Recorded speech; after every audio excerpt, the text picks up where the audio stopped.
Jā, gribēju ko pateikt. Īstenībā jau liekam labi, kad tā sieviete uzmācās Rīgas centrā. Un tūlīt paskaidrošu, kāpēc. Es domāju, ka tas ir labi. Un paldies Dievam, kad viņai bija tur nejauši garām gājējs, kurš to visu izjauca.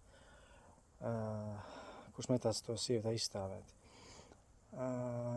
Labi tādā ziņā, kad vismaz jācer, ka tagad priekšvēlēšanu gaisotnē tauta, tas izgaismas tautai politiķu melus, šajā gadījumā regresīvo melus,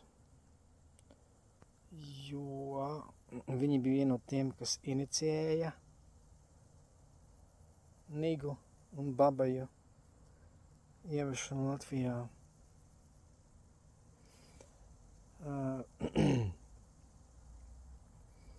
Un tur pie vainas daļai ir arī pseidonacionāļi. Tikai tādu lūdzu nebļaujiet visi, kad, es tur putinists vai vēl kaut kas. Nē, es neesmu, noteikti putinists nekad neesmu bijis. Tas ir viens. Otrs, tas, kad tā Dombrava un Putnis, vai kā tu to kultūras ministru sauc, viņam uzvārds, dara to, ko viņi dara. Tas vienkārši, kā lai pasaka, pirmkārt jau valdības krišana bija iesadēts teātris. Tas ir viens. Un otrs, labi jau ir tas, ko dara Dombrava, tas ir labi, ja? Bet tas vienkārši, kā lai pasaka, ir, tā teikt, priekšvēlēšanu, es tā uzskatu, ka priekšvēlēšanu teātris vēlētāju balšu piesaistēja.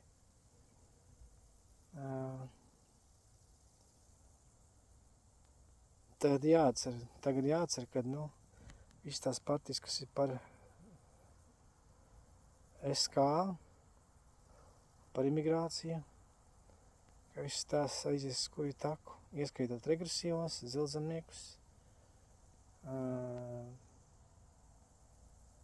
vienotības bez komentāriem, tāpat Zemo jaunatvieši,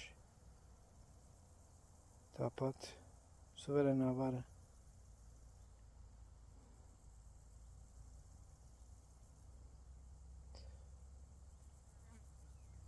Jo mēs esam maza tauta.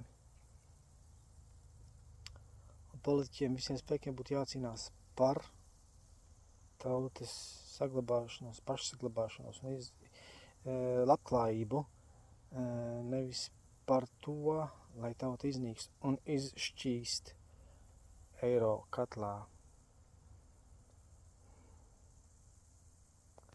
Tā kā jācer, ka tie, kas ies uz vēlēšanām, ka viņi pareizi nobalsos, kad attiecīgās partijas atkal kaunijas nesabīdīs tā, ka kādreiz savā laikā, kas tā bija par politiķi, tā Rudmate, Solvita Āboltiņa, jā, tika iekšā Saeimā pa aizmuguras durvīm. Es ceru, ka šoreiz tā nenotiks, un kad vienotība aizies skuju taku, zilzemnieks aizies skuju taku, regresīvi aizies skuju taku. Un ne tikai skuju taku, bet arī kāds arī reāli dabūs reāli cietumsodu par savām izdarībām un neizdarībām. Pagaidām paldies un līdz nākamajai reizei.